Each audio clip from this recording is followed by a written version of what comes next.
Hello again, Jacob Dolland again, and I'm going to show you the Reformed English digits. Reformed English is all about avoiding confusion. That's why I even invented it. And so I'm going to show you the letters, or not the letters, digits here. And so here I go. That looks familiar to you. You may know this in English as 1. But as 1 also has a homophone with the other word one, as in like the past tense of win, I decided to call this un and simply drop the W. So this is un. And there are too many homophones for this letter, or not, I keep saying letter, digit here. And so I call this oo.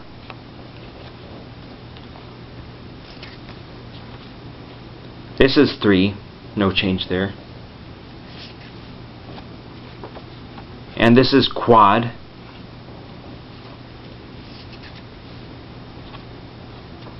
This is 5. And 6. And 7. And 8,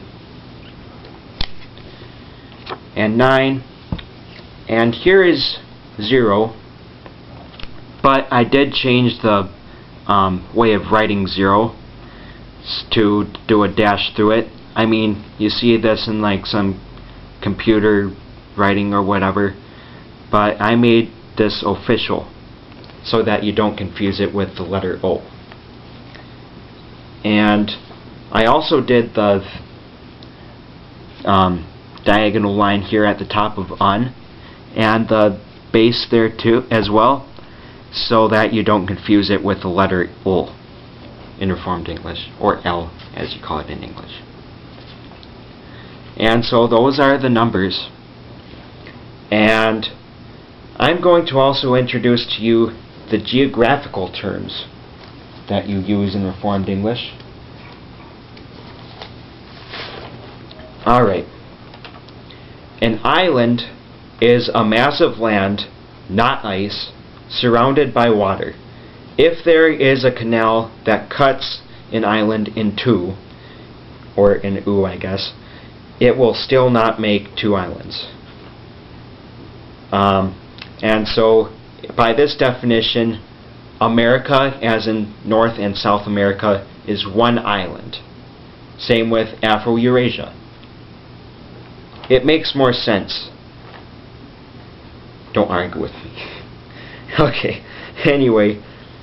And the ocean is the salty body of water that surrounds all islands of the first degree. And I'll tell you what the first degree means. A first degree island is an island surrounded by the ocean.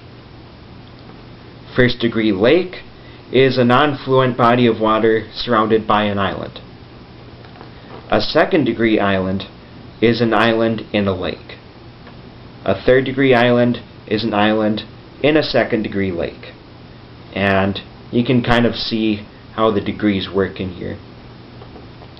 And of course, a second degree lake is a lake in a second degree island, and a third degree lake is a lake in a third degree island.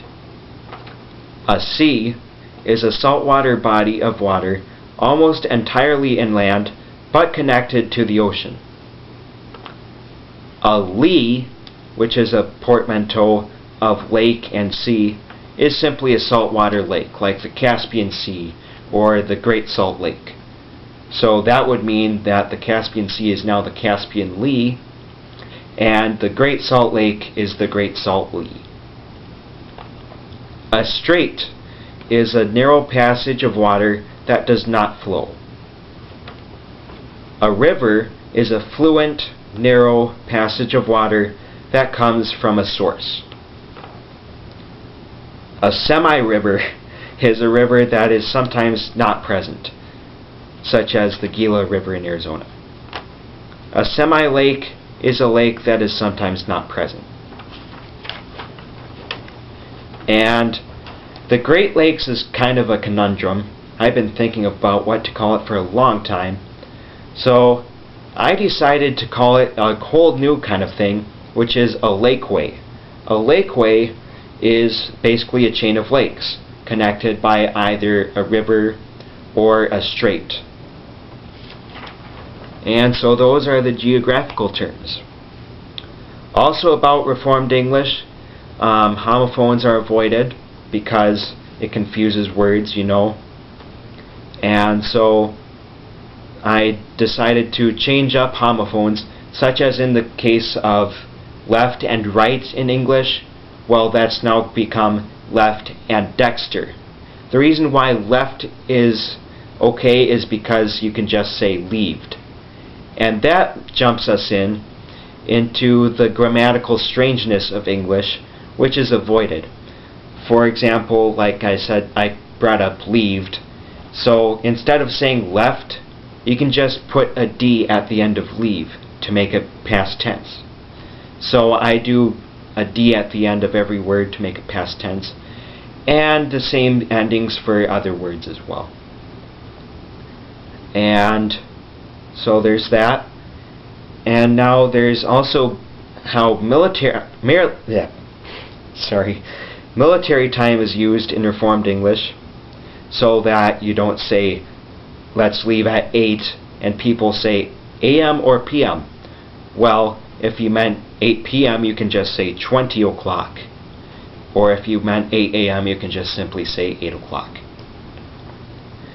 And in closing, I'd like to say that if you wish to seek a good language without straying too far from English, then speak Reformed English. And if you like Reformed English, like the video and the whole series. If you like Reformed English, it is also necessary to speak it, because it would be much better, and you're not having English which is confusing.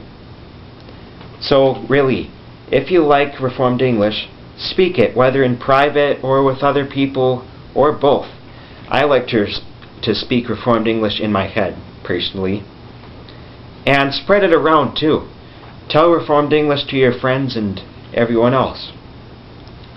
So comment if you have suggestions or questions about Reformed English in all those videos that I've made. And that'll be it.